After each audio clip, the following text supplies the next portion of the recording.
All right, guys, welcome to another episode of the Protestant Libertarian Podcast. My guest today is Dr. Wafik Wahba.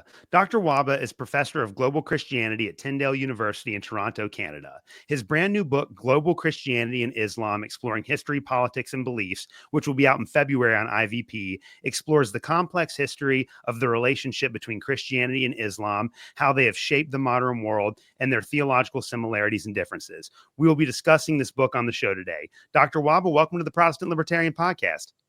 My pleasure, Alex, to be with you. Thank you. Thank you for having me. Hey, I'm really excited to talk to you today. The book, as I was telling you before the show, is incredible. It's amazing how much you were able to fit into about 300 or so pages, a lot of content there. But before we start talking about the content of the book, just tell us a little about yourself, your background, and your work. Sure. I was born in Egypt. I grew up in Egypt, but I immigrated with my family to the States 40 years ago. So I have been living in the United States and Canada for the last 40-something years. I am married to my wonderful wife for 38 years. We have two adult children. One of them is married to a beautiful wife with two grandchildren. As you said, I am the professor of global Christianity at Tyndale University in Toronto. I also pastored churches in Chicago and Toronto for so many years. And I had the privilege of teaching, preaching, participating in conferences globally in over 25 countries worldwide. And I also serve on the board of directors for some Christian organizations. So what motivated you to write the book, Global Christianity and Islam? Well, for over 30 years, I have been teaching about this topic, both in North America and also around the globe. And I realized there is a need for a comprehensive book to cover the three areas that I cover in this book: the historical encounter, the politics, and also the theological beliefs. So that was the main motivation. I also, as I preach and lead conferences in different contexts, I also realize that there is a need among church leaders to know about these topics, and they need to be informed in a good way about the comprehensiveness and also the significance of these topics. So these are my main motivation, actually, to write a book like that for scholars as well as for church leaders, for missionaries, for those who are interested in knowing about the complexity of the history of Christian-Muslim relation, theology, how it influenced politics, and all of that. Well, in my day job, I'm a seventh grade social studies, and in the state of Kentucky, the standards are global Middle Ages. So I cover a lot of content about the relationship between, especially Europe during the Middle Ages, and then the rise of the Arab empires at the beginning of the medieval period. And even going through college and trying to learn about all of the dynamics of that history, it's very overwhelming because so much happened. And even as I'm trying to teach this subject to my kids, it's so difficult to be able to determine, like, okay, what are the absolute essentials? Because there's so much there. And as I was telling you before, your book covers a lot of ground. And so one of the questions that I have for you, I know you've been teaching for a really long time, but how did you do the research for a book that is this wide in scope? Because there's just a lot of stuff in there. Well, it took me 10 years to write the book and another 5 years to edit the book, because what is in this book is technically half of what I wrote. I know it was a very massive manuscript, unmanageable, and obviously nobody will read 700 pages. So I have to do lots of work. I consulted over 5,000 resources during these 10 years of writing. But it is not just the academic research. It is my exposure to the global community in Asia, Africa, Middle East, North America, South America, you name it, and listening to the voices of the people, both Christian and Muslim, their hopes, frustration, desire for peace, for coexistence, all of that. So again, this book is a result of 10 years of work as well as experience in the global context of our world. Yeah. And I will say, for anyone that's completely unfamiliar with Islam, if you want a great starting point, this book is absolutely it. I really do think you did a great job of Thank you. highlighting some of the most critical parts of the history of that, especially as it relates to Christianity in the West more broadly. You also divide the book up into three distinct parts. So the first section of your book deals with the history of the relationship between Christianity and Islam. The middle section deals with modern politics, and the third section deals with faith and belief. And so I want to talk about all three of those today. But before we get into some of the specifics, what was the reason for the three-part division in the book? Usually you find lots of books covering one of those areas. So you have lots of books covering the history of a relationship, the history of Christianity, the history of Islam. But I find it very important to actually look at the connection that happened during this time. These historical events didn't happen in a vacuum. It didn't happen like Christianity is moving one direction, Islam is moving another direction. In fact, starting from the 7th century, the history of Christianity worldwide is very much tied with the history of Islam, whether we like it or not. This is the reality. It is a historical reality. So we really have to look at it from that perspective.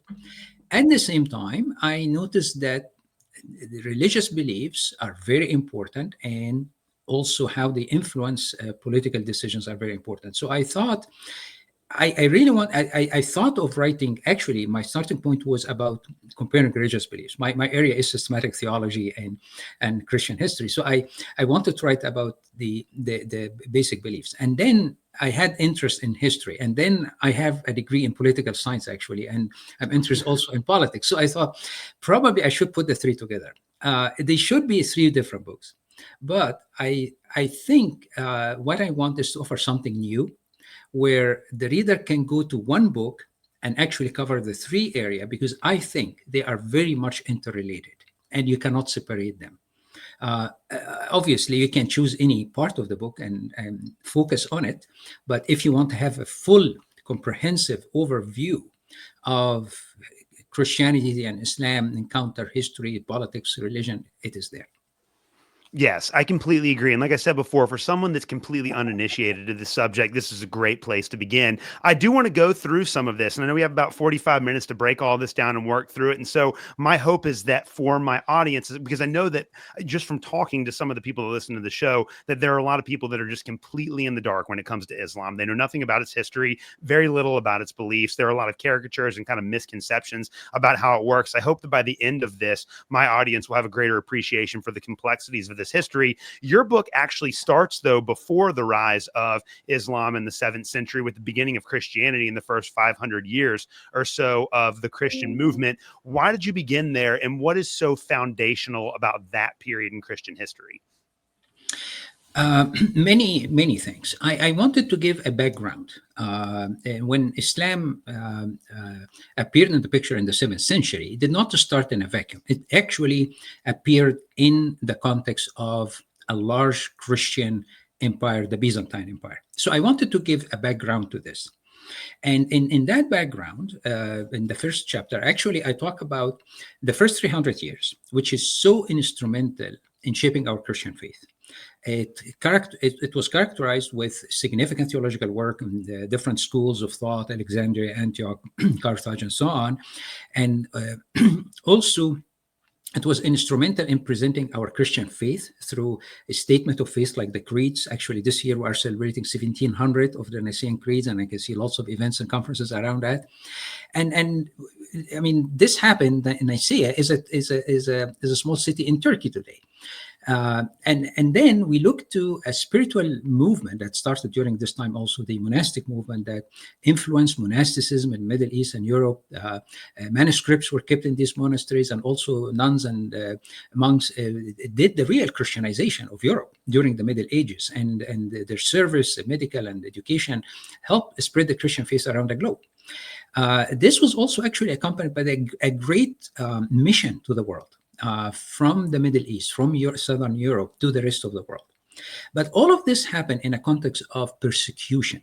Christians were severely persecuted by the Roman Empire and pay a heavy price for their faith. In fact, the Christianity increased, and the number of Christians increased significantly in the Roman Empire. By the year 300, there is an estimate of 10% Christians in the Roman Empire, or 6 million from the 60 million at that time. And that's a significant increase. 50 years earlier, Christians only represented 2%. So actually, just a small point here, when Constantine made the decision in 313 to legalize Christianity, it was not really out of the ordinary, because the previous emperor gave some freedom to the Christians. And the idea was, and instead of wasting the time fighting them, let us embrace them and let us embrace the great service and ministry they are doing. They were attending for the poor, for the sick. They cared for everyone. They loved everyone. They preached a gospel of peace. And then by the time we come to Constantine, when Christianity was legalized as an official religion, actually Christian was able to transform the Roman Empire from inside. And this is very, very important to remember. So it was not that Constantine gave the Christianity the power to exist. Actually, Christians already had that power to transform a very powerful empire from within, and then the state kind of recognized the role of the Christian. The second part, after 300, when Christianity became the official religion of the state, Christians start to relax. There's no more persecution, so they start behaving like everybody else. Gone the days where Christians were known for their significant ethical standards and social service and all of that. Come with it also a change in the lifestyle of the leaders of the church, the bishops, the pastors, and all of that. And it automatically, imperial powers start to interfere with the church. So in fact, many of these councils, which was very instrumental for the Christian faith, Chalcedon, Nicaea, Ephesus, was initiated by the emperor to make sure that he rules over a united empire. If the Christian faith is becoming the face of the empire, everyone has to believe in the same thing. And he doesn't want a divided empire. So the Christian faith technically served as a unified form in the Roman Empire during this time.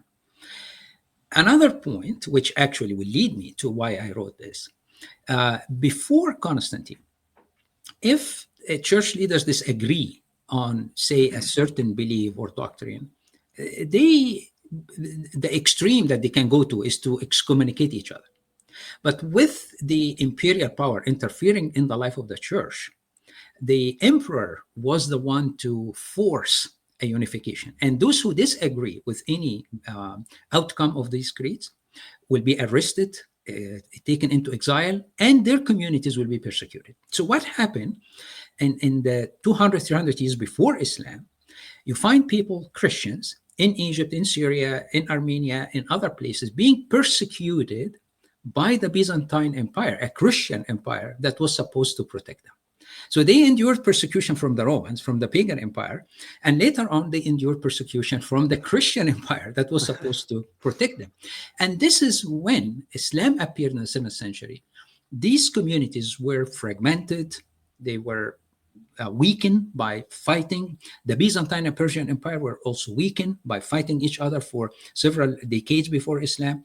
So when the Muslim armies marched through Egypt, Syria, Mesopotamia, which is Iraq today, they were able to take them very easily. And it is a surprising fact that how the Muslim armies coming from Arabia, that was not really part of the Roman Empire, was not incorporated in any of these civilizations. They were able to take these very powerful nations in a very short period of time, in less than 50 years. Yeah, and I want to ask you about how that happened. And this is one of the things that I found that a lot of my kids don't understand. People think that they think about the ancient world, the height of it is obviously the glory of Rome. And then there's this long, dark period in between where nothing happened. And that's basically the way that most Americans think about the Middle Ages. But in reality, towards the end of the ancient period, the Western Roman Empire falls in 476, and all the power is transferred over to Constantinople in the East. And so the Byzantine Empire is kind of like the center of what was the old Roman imperial power. And it was the the dominant empire in that part of the world before the arrival of the Arab empires at the beginning of the 7th century. But I often try to explain this to my students. There isn't really, besides maybe the Mongols, a historical parallel for a group of people rising to the heights of power in so short a time as the Arabs did in the 7th century. So I want you to talk about that. How exactly was it that this group of Arabs under the banner of Islam was able to build up to that point like the greatest empire in world history? And how did that kind of antagonism conflict with the Byzantine Empire shape the next several hundred years of history? Number one reason for such significant advancement in the Middle East was the weakness of the Byzantine Empire. You just mentioned a very significant point that the shift happened in the 5th century when the eastern side of the empire, mainly in the city of Constantinople, that's now Istanbul in Turkey, that became the center of the Christian faith and also the seat of power. But 300 years of division and fighting with the Persian really exhausted the resources. So when the Muslim armies start marching into Syria, Iraq, Egypt, North Africa, they were able to march through all these territories with relative ease. Mind you, many of these communities thought that this is going to be a short temporary invasion that they were able to overcome. Right? The reality is Islam is different. This is not just a political power. It is a very powerful religious and political power. And Muslims use a very actually significant techniques. They invited the Christian, who were the majority, of course, of these states, to rule the countries, do the administrative day-to-day life, and they were ruling from the background. So for the average person, they didn't really see the significant change. And the change were introduced gradually over the centuries, where new measures, a new language, Arabic, a new religion was introduced, and so on and so forth. But in the beginning, there wasn't really significant a change. Just to cover the full picture here, by the mid-8th century, Muslim armies took over the whole territory from Spain to Persia. The whole Middle East, North Africa, Spain, and the Persian Empire. This means they took over 2/3 of the world Christianity at that time. They were only stopped at the Battle of Poitiers in France when Charles was able to stop the avalanche of the Muslim armies there, and he, of course, emerged as the savior of Europe during this time. And in light of that, his grandson, Charles the Great, Charlemagne, became the Roman emperor in the year 800, was a measure to secure what is left of Christianity or Christendom at that time, which is basically Europe. But mind you, also, he used force to Christianize parts of Europe, in England and Germany and Austria and northern Italy and so forth. Again, another extreme measure to defend the Christian territory of Europe, because majority of the Byzantine Empire is gone and Muslims are surrounding Europe from every direction. So again, it's a very complex history. It doesn't make sense for a very small group of people that has no history of significant civilization or were not part of any power struggle in the region for centuries. They were not part of the Roman, Greek, Persian, any of these civilization, Babylonian, Assyrian, Pharaonic. They were by themselves, but all of a sudden they were able to actually take over the whole ancient world except Europe at that time.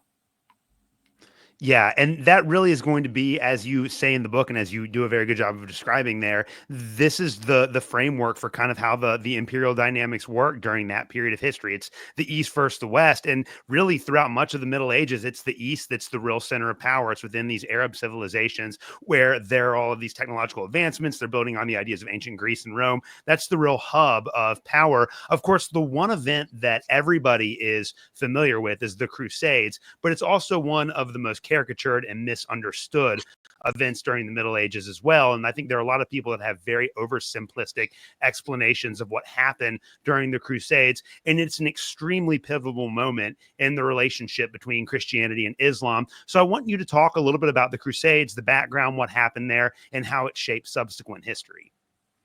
It is a significant and important event. The Crusades happened at the close of the first millennium. So let me put a quick background to that. During this time, the Caliphate, the Islamic Empire, was ruled out of Tunisia and then out of Egypt. The caliphs of this particular Islamic empire were tolerant to Christians. However, a shift happened with one of those caliphs, and he started persecuting Christians. He dismissed actually the Christians and the Jews from the administrative responsibilities they hold. In fact, up to that point, the Christian and Jews were very, very instrumental for the politics and the economy of the Islamic State, because they were the ones who were running most of the sophisticated administrative business. So that automatically incited persecution for the average person by the average Muslim. Meanwhile, a group of Turks from Central Asia accepted Islam and start moving west with the goal of taking the Byzantine Empire itself, which actually was achieved 4 centuries later when they were able to take Constantinople and establish the Ottoman Empire, the last Islamic empire. They also captured Jerusalem, and they destroyed the Church of the Holy Sepulchre, the center of the pilgrimage that used to come from Europe every year. So this is the Middle Eastern side of the story. The Western or European side of the story, one of the great things that Europeans used to do during this time is these religious pilgrimages. So they used to do pilgrimage at the tombs of St. Peter and St. Paul in Rome, or St. James, San Diego in Spain. But the most significant pilgrimage was to the Holy Land that was consecrated with the very blood of Christ. Now, the Turks who took over Jerusalem and the Empire State, the Fatimites who was ruling from Egypt, they prevented pilgrimage from entering Jerusalem, and they start harassing and massacring people. So that really ignited the crusade. It was kind of a tipping point. There is you can see a development over the centuries. It did not happen in a vacuum, and actually the concept, the idea of a crusade was boiling in Europe for decades before that. How we defend ourselves. I mean, Europe is surrounded by a very powerful Islamic state from every direction, from the Byzantine side and from Spain. And that created a very unpleasant sense in Europe of insecurity, of fear. And there was that sense that we have to do something about it. So when Pope Urban II issued the first appeal for a crusade, it happened actually in the city of Clermont in southern France, when he called people to go and liberate the Holy Land. I mean, the idea was liberating the Holy Land. The Crusaders did not have actually the ambition to free the whole Middle East. They just focus on the Holy Land. They want to go to the pilgrimage in the Holy Land. So that was the initial thing. For 2 centuries after that, we have unorganized as well as organized crusades that was led by kings, by knights, by nobles. They actually sold their properties. They were so dedicated to go there. The Pope, of course, promised people penance of sin. If they do this, this is going to be a great opportunity for them to repent. And for those who are not interested in spiritual gains, they were also interested in getting a piece of land in the Middle East. So these were the complexity of the dynamic when the crusades started. So, they were bloody crusades. They were costly financially, and they didn't really end achieving the ultimate goal. Yes, the Holy Land was freed for intermittent of time and so forth, but at the end of the day, that was not achieved. But it is very important to look at the take out of that. The whole concept of using force was not new. It started with Constantine. It happened both in the eastern and western side of the empire. But the crusade gave a whole new meaning for using force because the Pope was the one who initiated that. And that happened in a context where the religion and politics was completely fused. So there was no distinction between the Pope's ecclesiastical authority and the Pope's political authority as the guardian of Christendom. So we have to keep that in mind. That was very unusual circumstances. And people were motivated to go for that, to defend their territories, to defend themselves, and also to stop the aggression that was happening around them. So that was the context. And unfortunately, Muslims up till today use the Crusades to speak about the aggression of Christians, but they don't realize what started the crusade. It was the aggression from the other side that started the crusade. And we might argue that the first 2 or 3 crusades was a defensive measures against this aggression. But beyond that, it continued to drag and didn't really achieve anything. The interesting thing that Saladin, the champion who pushed the Europeans out of the Middle East, used the jihad or holy war against the Christians. And the Pope also used holy war against the Muslims. So again, it's an interesting time in history where both Christians and Muslims used the holy war to fight each other. And as I said many times in the book, this is something to learn from. We need to learn from history so we don't repeat the mistakes of the past. It was not the best case scenario of communication. I fully understand the aggression and the threat that was happening at this time. But let me conclude by something positive. While the Crusades were taking place, Francis of Assisi, a very significant figure in the Middle Ages, had a different vision. He actually planned several unsuccessful trips to the Middle East, but finally he was able to make it to Egypt. And he met with the Sultan, the ruler of Egypt during this time. And he extended a gospel of peace to him. And in spite, of course, of linguistic and cultural differences, he was able to communicate with the Sultan. And the Sultan accepted him in his court while Louis IX, the King of France, was fighting in northern Egypt. So a very interesting scenario. So you have 2 European, one fighting in northern Egypt and one being accepted by the Sultan. And his attitude of reaching to Muslim with the gospel influenced other people like Ramon Lull, who actually preached the gospel in North Africa and established a monastery in Mallorca to train Christians for mission among Muslims, and actually influenced one of the councils in Florence to adopt Arabic language in the teaching in universities in Europe for the purpose of communicating well with Muslims. So we really need to have a balance. And I love what you said. I mean, what we call the Dark Ages or the Middle Ages, there were great things happening during this time. Yeah. In fact, at that same time the Crusades were taking place, a significant movement of that was before the Renaissance. It started in Europe, where major cathedrals like Notre Dame de Paris and other places were actually established. Universities were established at the end of this time. Oxford, Sorbonne, Cambridge, Heidelberg, and they were instrumental actually of initiating and starting the modern age later on. So again, the Crusades was a very low point. Was very unfortunate. The complexity around it has to be understood in the historical and political context of that time, and we need to learn from it so we don't repeat it. Yes. Well, we have in the 7th century, the center of global power shifting to the east. And then with the 15th and 16th century, with the age of exploration and everything that precedes it, we have the center of global power shifting back to the west for the first time in 800 years. And that's obviously going to change the dynamic of the relationship between Christianity and Islam. So coming into the modern era, how does that power shift affect the way that Christians and Muslims view each other? A very important point, because by the 15th century, if we move forward now in history, the Christians in Spain were able to take over the country back. And the Iberian Peninsula, that includes Spain and Portugal, was now under European kings. And again, the context of that time, most of the trade routes in the ancient world, something like the Silk Road that goes from the Middle East to China, was under the control of Muslims. And in order to use these trade routes to go to India and China, Europeans had to pay heavy taxes.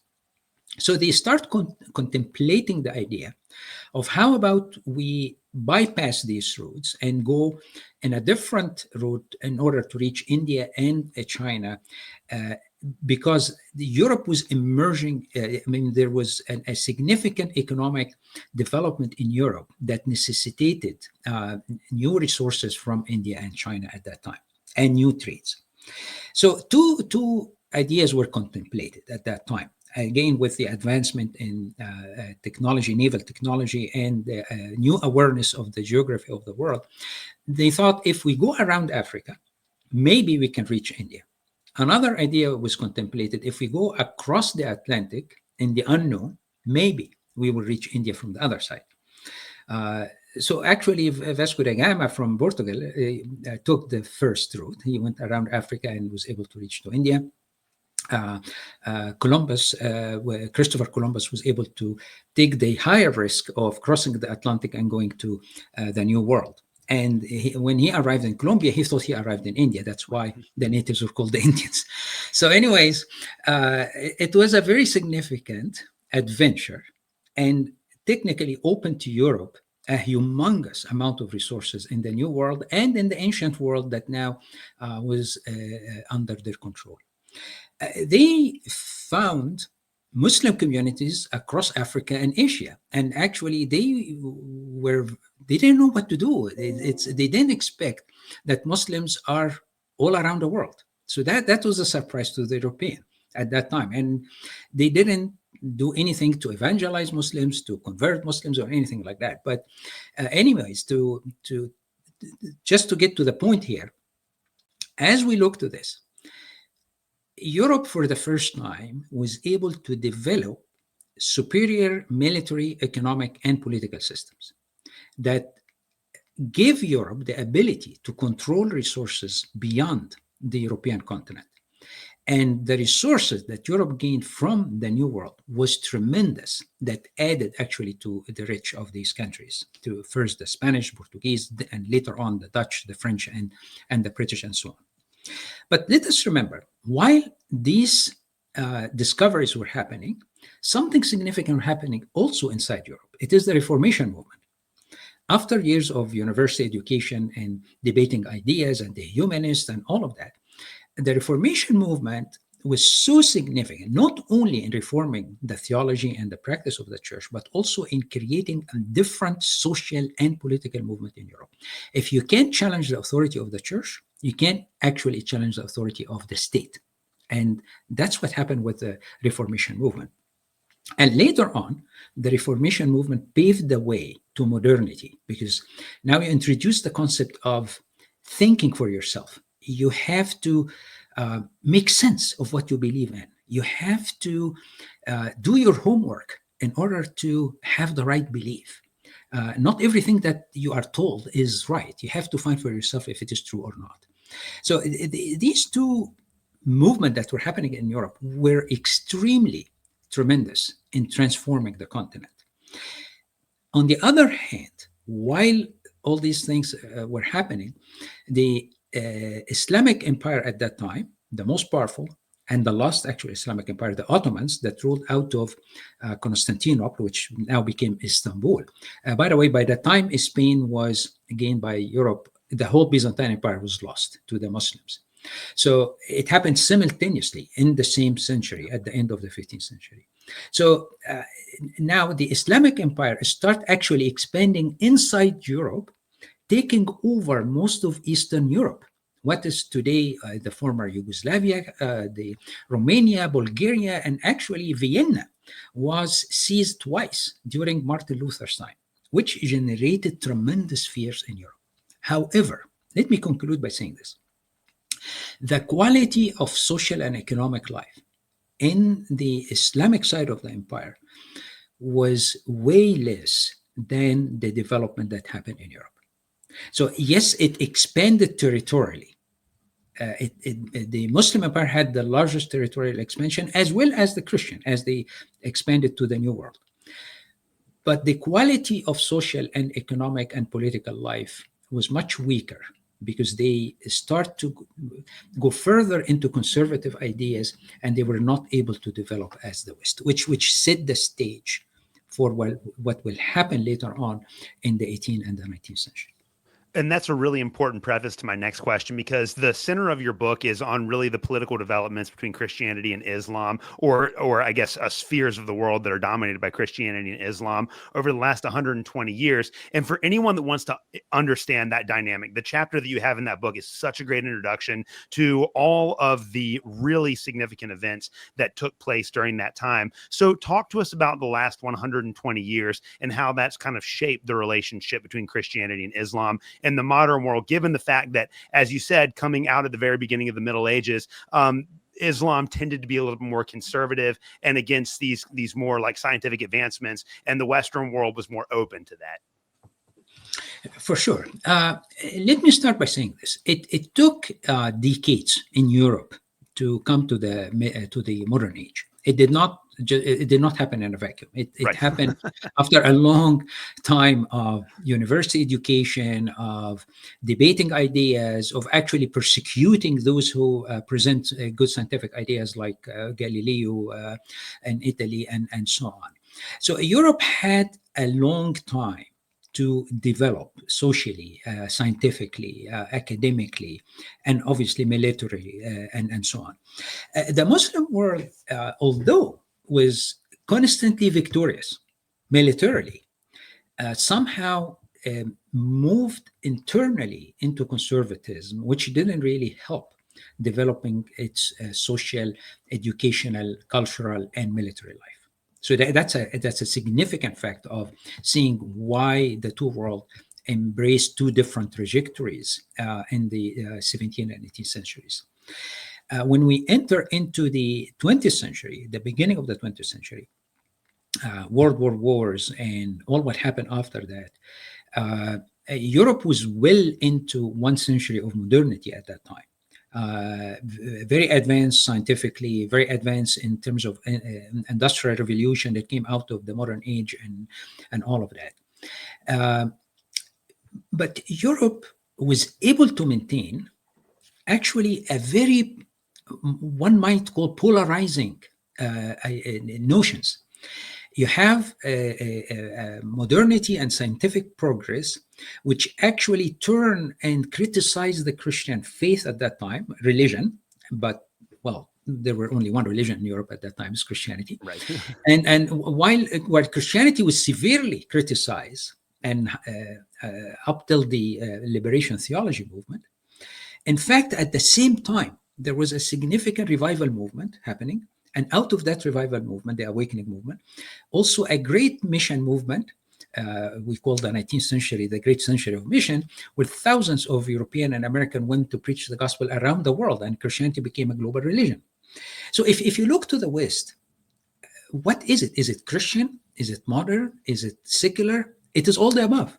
Yeah. So Europe was able to actually maintain all these threads together. But that created a very confusing message to the rest of the world. Is Europe Christian? It is Christian. I mean, you look to Europe, I mean, you see the cathedrals, you see the worship, you see Christianity. You look to Europe, you see mission movement, significant mission movement. Missionaries are all over the world.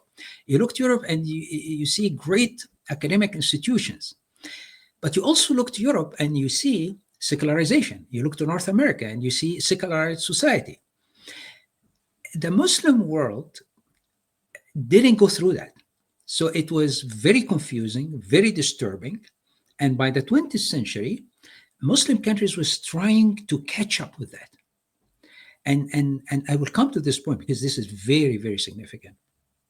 Beginning of the 20th century, most of the European empires collapsed. The Russian, the German, the Austro-Hungarian, they all collapsed. Nation state was built, different political structure was built. French and American Revolution introduced new models of democracy. And the last Islamic empire collapsed, the Ottoman Empire. And the whole Middle East almost every single Islamic land came under Western domination at that time. So when we enter the 20th century, all the Muslim land all over the world, from Morocco to Indonesia, was under one form or another of Western power.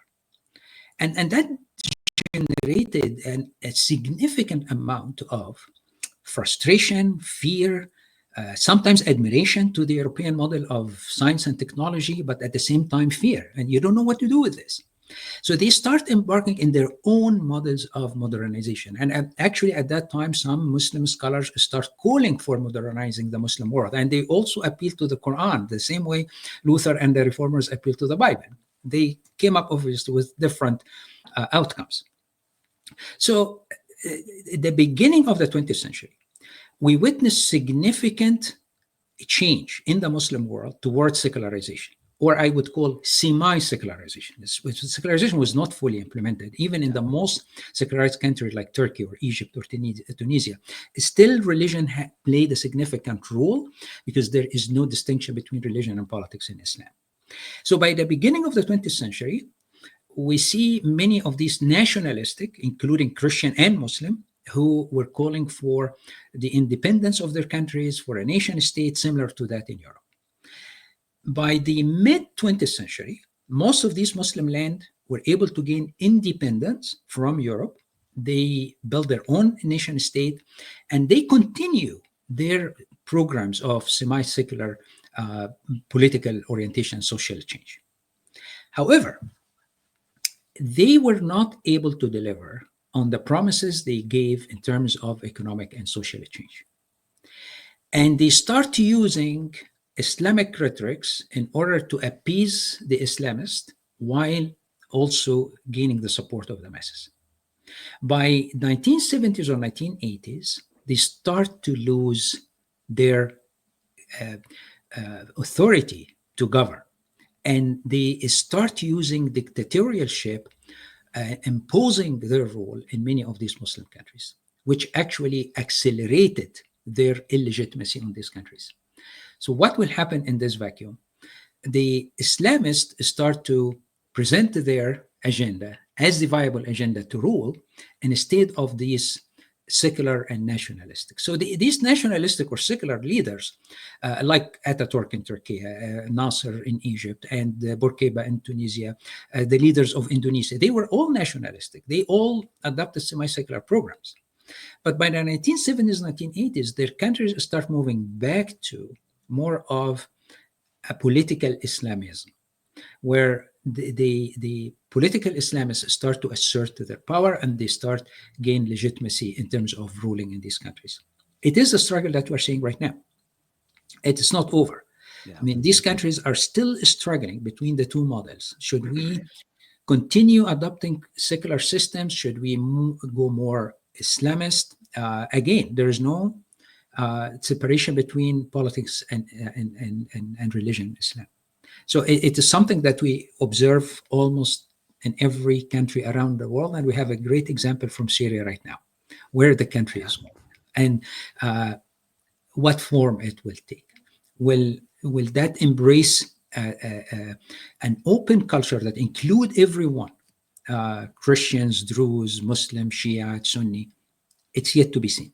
So again, the 20th century is very, very important in terms of looking at all these dynamics and what happened in the West and how it affects the rest of the world. And I will conclude by a significant point is that Muslim countries did not have the chance to develop their own system in within their traditional system, the way that Europe had the chance to develop their own political and social system over 2 centuries. Muslim world and the rest of the world technically are just catching up with what happened in Europe. Yeah, that's such an important point. And I do, with the last 15 or 20 minutes left, I do want to talk a little bit about theology and some of the differences, but I do think it's just really important for our audience to understand just how complex the history of Christianity and Islam truly is. There's no straight line between where we're at right now and what happened, 1700 or even beyond that in the past years ago. And so I thought you just did a great job of summarizing that history. And a lot of people are in the dark on that, but a lot of people are just in the dark about fundamental Islamic beliefs. And I remember that when I was in college, probably 2008, 2009, I took a theology class and I had to read a text from another religion. So I picked the Quran and I read the entire Quran, and I realized there's actually a lot of things in there that no one had ever taught me about. And it really did change my perspective on Islam. So I wanted you to give my audience some of the highlights. Now, obviously, the big one is that Judaism, Christianity, and Islam are the three major monotheistic religions around the world. And so we all claim to believe in one God. And in your book, you have an entire chapter on the way that Christians conceptualize God and on the way that Muslims conceptualize God. And you look at some of the similarities and differences between those two religions. So break that down for my audience. Give us the kind of overview. How do Muslims understand God, and how does that relate to the way that Christians conceptualize God? Sure. Well, as you just said, Alex, both Christian and Muslim start from a belief in God. Let me start by explaining one of the most confused things, because the word for God in Arabic is Allah. And sometimes I hear lots of people saying the Muslim God Allah. Well, there's no such thing as the Muslim God Allah. This is simply just the Arabic word for God. So, and let us remember, the Arabic is a Semitic language, so the word Allah is derived from the same roots, exactly like El or Elohim in Hebrew, or Ilah in Syriac or Aramic.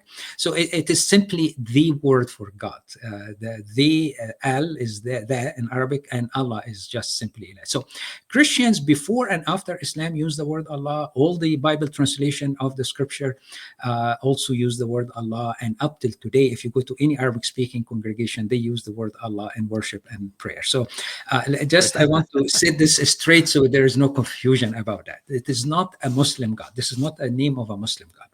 Now, let us talk about God. Although, the Arabic, Christian, and Muslim around the world use the same word, but they have different comprehension, different experience of how they view God. In Islam, the cornerstone is God's oneness, or tawheed. It comes from the word wahid or ahad, similar to the Hebrew, which means one.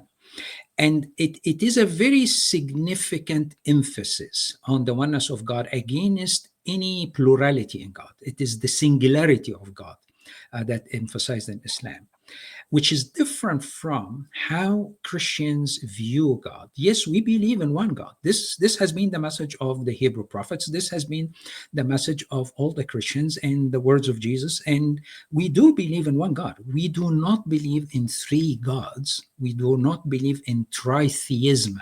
We believe in a trinity.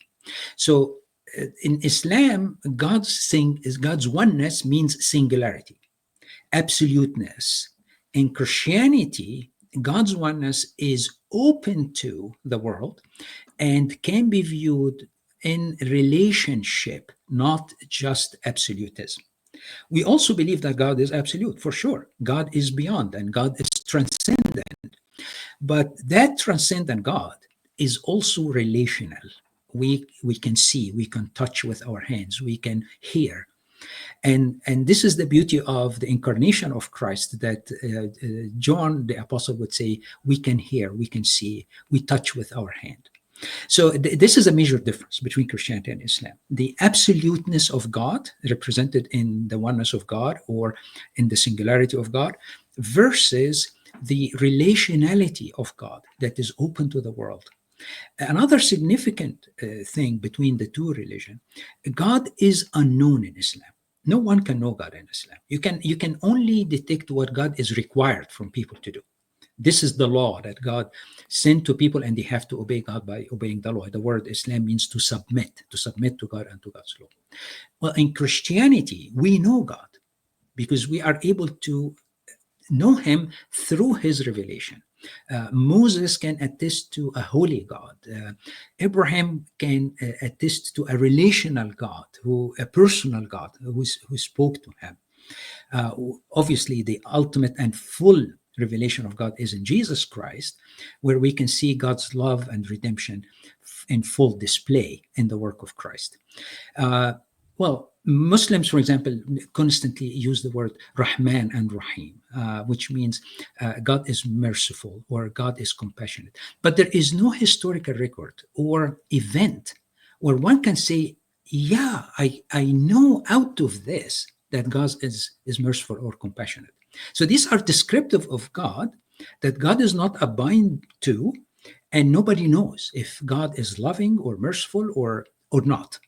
In Christianity, we are sure of his nature because we know his characteristics. So there's a major difference between the two.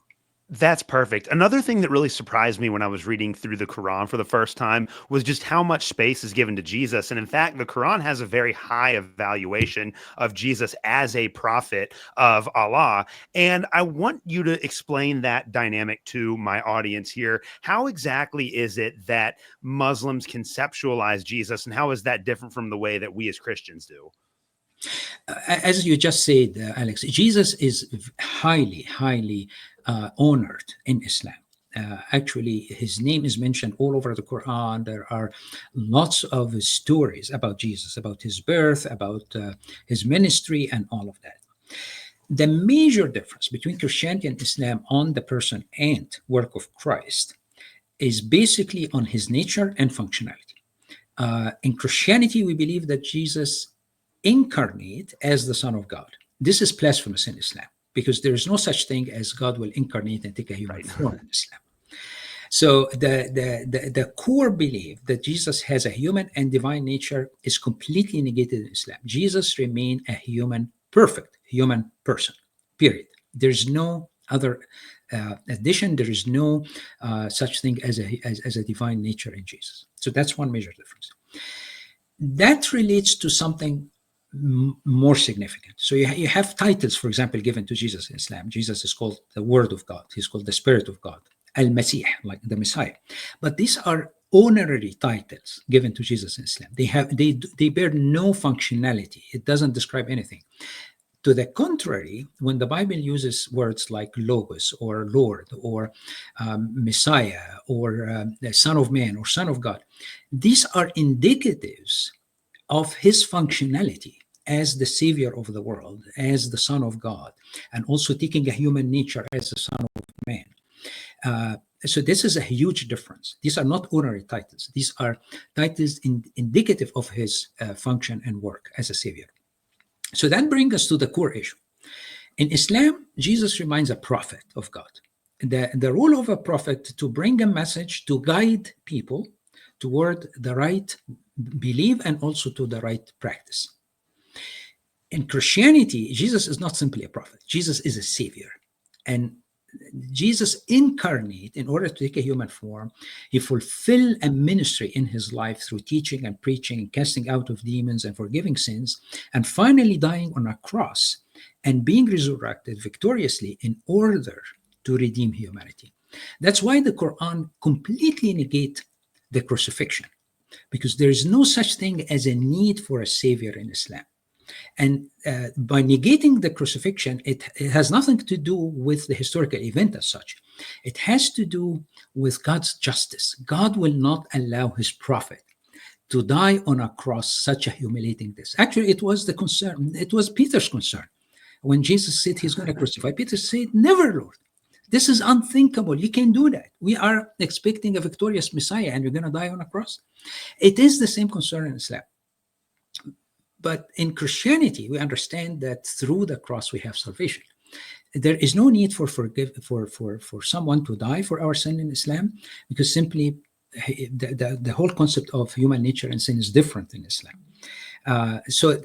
These are really significant difference between the Christianity and Islam when it comes to viewing Jesus and his role and his functionality.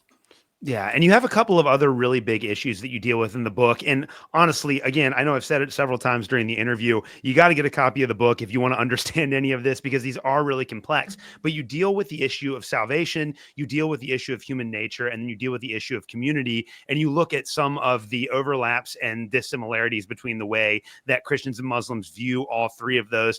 So just give us the highlights. What are some of the ways that, and again, I really do think the best way to frame it's exactly what you've been doing with the other ones. Explain the Islamic belief and then how Christians' beliefs differ from that, because so many of my audience will be just completely unfamiliar with the Islamic position on those issues.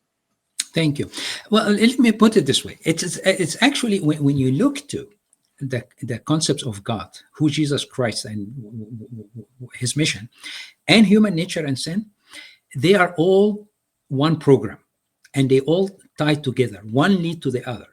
So from a Christian point of view, we are created in the image of God, in Magudi, our belief that we are created in the image of God. We have the quality of intellect, of creativity, of feelings, and all of that. We are not gods. This is the concern. In Islam is start to negate any resemblance to God, and we agree with that. But in Islam, humans are created to worship and to obey God. Now, in Christianity, sin is very serious. It affected the relationship between us and God. It permeated to all the human race. It affected the whole structure of relationship with God. And in order to redeem sin, we believe that there has to be a payment, a punishment for sin, and also a justice, and also a love for humanity who are sinners. In Islam, there is no such concept. There is an understanding of sin, but sin is basically mistakes. We are created perfect. We just commit mistakes. And Adam and Eve, when they created mistake out of ignorance, they just apologize to God, say, sorry, we didn't know better than that, and God just forgive them, and end of the story. That it doesn't have any impact on the rest of humanity. So there is no need for a savior. In Christianity, sin is very serious. God is a holy God, and God does not tolerate sin. And sin there has to be a punishment for sin. That's why we see in the cross of Christ, God's justice is served, but also God's love is served. In Islam, God punished sinners for their mistakes, and the maximum they can do is to pray and to practice their religion and fast and do everything possible in order to gain access to paradise. But in Christianity, we know that the price is already paid on the cross, and we can do anything to gain any access to heaven. So this is the major difference. Human nature is different, and also the concept of sin is different, and therefore the solution is different. There is no word like salvation in Islam. It is only about repentance and prayer and working your way to paradise, gaining access as you maximize your chances as much as you can.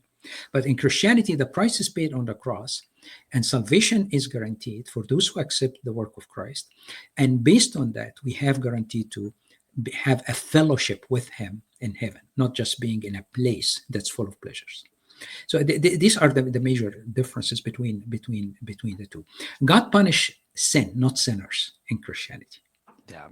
No, that's beautiful. That's beautiful. Well, I got one final question for you. It's actually two questions, and I'm going to roll into one here. I think the purpose of your book is to kind of help facilitate conversation between Muslims and Christians. And you want to give Christians the ability to think holistically and responsibly and thoroughly about what Muslims actually believe, and understand the complex dynamics of the history between Christianity and Islam. And as I've said before, I think that if someone was completely uninitiated to Islamic history and beliefs and they picked up your book, I think it would make a lot of sense. You can learn a lot from it. So based on the, I think, desire that you have to want to increase productive dialogue between Muslims and Christians, how do we go about doing that? How do Christians do a better job of communicating with their Muslim neighbors? And then looking into the future, do you see there being an opportunity for there to be more agreement around the world, or maybe not agreement, but for there to be, I guess, more peace and more relationships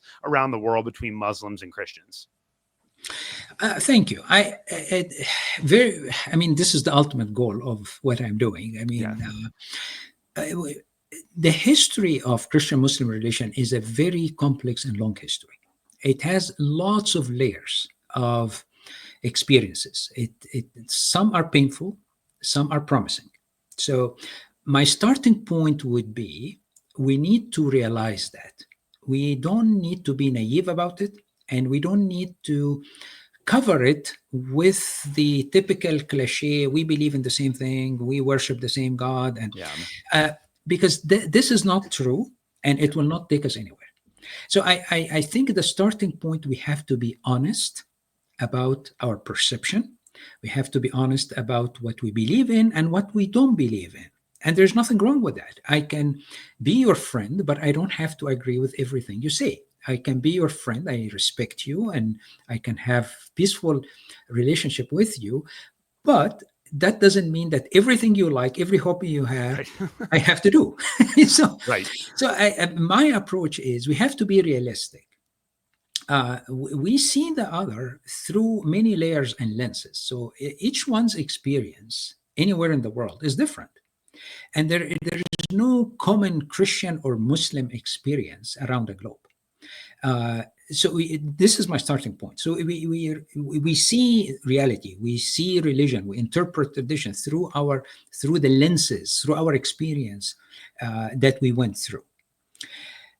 We need to take the others seriously. That would be my major point. We cannot ignore differences. We cannot ignore history. We cannot ignore what happened.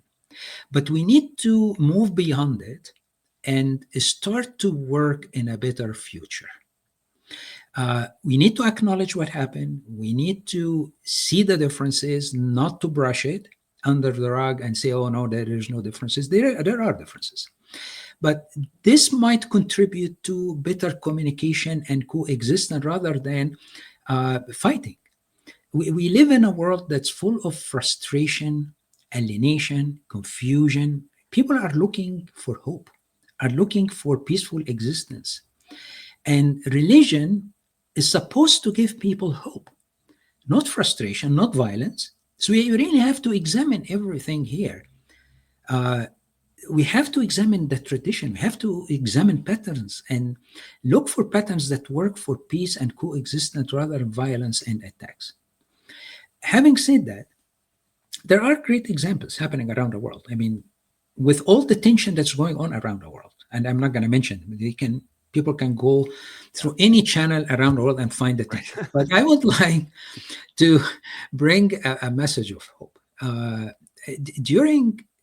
Look across the world, in Africa and Asia and many countries. Christian Muslims sometimes share a meal during the fast of Ramadan. That's a good gesture. Christian Muslims share the same values. They have lots in common when it comes to family system, when it comes to appreciation of the other, of respect, and all of that. So let us uphold on this. When the Bishop of Oran in Algeria was massacred by extremists, actually the majority were Muslims who were in his funeral, and they called him the Bishop of the Muslims. And it was a very high time of tension in Algeria. When the fundamentalists or the extremists burned churches after the revolution in 2012 in Egypt, the government took the initiative to build these churches. Countries in the Gulf, like the United Arab Emirates, Oman, Qatar, Bahrain, Kuwait, all these countries are donating lands for building churches. Saudi Arabia is trying to embrace more inclusive cultural context. These are positive signs. And again, I would love to build on that. But my point would be, in the alienated world, in the disillusioned world that we live in, religion can either feed hatred or can be a source of hope and peace. And I really hope and pray that we embrace the second, not the first. Well, Dr. Wafik Wahba, that's a beautiful way to end this interview. The book is Global Christianity and Islam. I would highly recommend everyone checking it out. I think that it's going to come out on IVP maybe a week or two after this interview is released. Before I let you go, I know that you said that you were not on social media, and I commend you for that. Social media is a cesspool and usually very toxic. So it's really great that you stayed out of that. But just tell my audience where people can find your work and contact you if they have more questions. Well, as I said in the beginning, I work as a professor of global Christianity at Tyndale University. That's Tyndale. So if you Google tyndale.ca, you will find me, and you can email me. I will be happy to be in touch with you.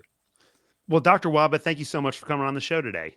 Thank you. My pleasure. Thank you very much.